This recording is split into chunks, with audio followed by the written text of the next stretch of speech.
শনিবার পানাগড়ে 103 নম্বর রেলগেট সংলগ্ন এলাকায় লোহার হাইট বার লাগানো নিয়ে উত্তেজনা দেখা দিল এলাকায়। এদিন রেলের পক্ষ থেকে ওই রাস্তায় 12 ফুটের একটি হাইট বার লাগানোর জন্য উপস্থিত হন রেলকর্মীরা। তখনই স্থানীয়দের একাংশ তাতে বাধা দেন। শুরু হয় বচসা। পরে রেল পুলিশ উপস্থিত হয়, পরিস্থিতি নিয়ন্ত্রণে নিয়ে আসে। স্থানীয় বাসিন্দা ঝন্টু গড়াই বলেন, হাইট বার বসিয়ে দিলে অগ্নি নির্বাপন গাড়ি, স্কুলের বাস ঢুকতে সমস্যা হবে। অনেক স্কুলের বাস এই রাস্তা দিয়ে পড়ুয়াদের নিয়ে যায়। এখানে হাইট বার বসানো হলে অন্য গেট দিয়ে এদিকে আসতে হবে। বিষয়টি নিয়ে রেলের এক আধিকারিক বলেন, ওই রাস্তা রেলের কলোনির জন্য, ওই রাস্তায় মালবাহী ট্রাক যাওয়ার জন্য রাস্তার ক্ষতি হচ্ছে। রাস্তার বেহাল অবস্থা দূর করার জন্য এবং মানুষের সুবিধার জন্য এই পদক্ষেপ নেওয়া হয়েছে। পানাগড় থেকে নিজস্ব প্রতিনিধি রিপোর্ট, সুখবর টিভি। এখানে রেলের থেকে হঠাৎ একটা অ্যাঙ্গেল লাগাতে চলে এসছে, ঠিক আছে, মেন রোড। এরা 10 থেকে 12 ফুটে লাগিয়ে দিচ্ছে। না এখানে ফায়ারের গাড়ি ঢুকবে, না এখানে স্কুলে বাস ঢুকবে, না চাষিদের কোনো ধান আলু কিছু পার হবে না।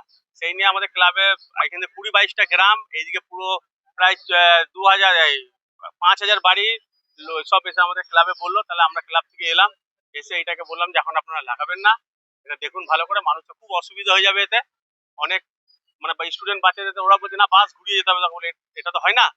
আলাম আগে দেখে নিন কি অবস্থা আছে। তো ওরা এখন ঠিক আছে, তাহলে 7 দিন তাহলে আমরা মেপে নেবো, 7 দিন পর তাহলে আমরা আবার আসবো। এখন 7 দিনের জন্য ওনারা চলে গেলেন। ওনারা 7 দিন আমরা বললাম যে 7 দিনের জন্য টাইম দিন, আমরা দেখি ব্যাপারটা কি হচ্ছে। এটা যদি লাগিয়ে দেয় এটা অনেক ক্ষতি হবে। স্কুলে স্টুডেন্ট বাস পেতে পারেন, আপনারা দেখবেন একটা বাসের হাইট আছে 13 থেকে 14 ফুট, দড়িটা বেঁধেছে 12 ফুটে।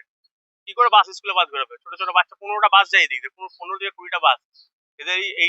এই জন্য আজকে সকাল থেকে আমরা আইডব্লিউ সাহেবের কাছে গেছিলাম। ওনারা এখন আমাদের 7 দিন টাইম দিয়েছেন, দেখা যাক 7 দিন পর কি হয়।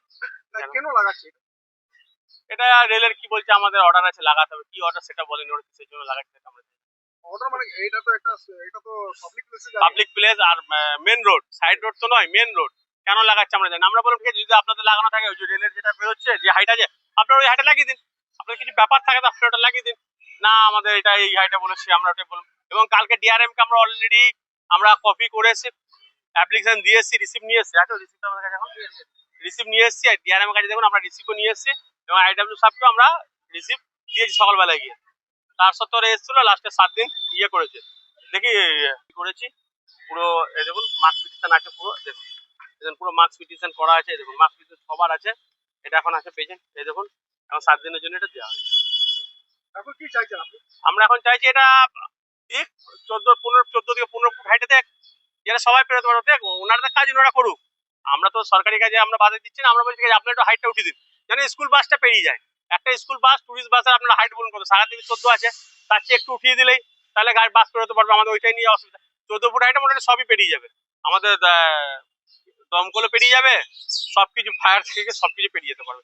এখানে এত বড় একটা ইয়ে আছে, পাড়া আছে, গ্রাম আছে, সব দিক দিয়ে। এই জন্য আমরা এটা প্রতিবাদ করি। এখান থেকে তো মিলিটারি গাড়িও পাস করে। মিলিটারি গাড়ি পাস করে, মিলিটারি গাড়ি ব্যাপারটা আমরা জানি। মিলিটারি তো আমাদের কাছে আসেনি, ধরুন আমাদের কাছে পাড়া প্রতিবেশী এসছে, গ্রাম এসছে, এরা সবাই এসছে। তো মিলিটারি গাড়ি কি করে পার হবে যদি এত জানি না কি করবো, তো নিশ্চয় করবো, ওরাই জানি মিলিটারিদের জন্য কি করেছে আমরা বলতে পারছি না। আপনার? আমার নাম ঝন্টু গড়াই, আমরা অগ্রগামী ক্লাব থেকে।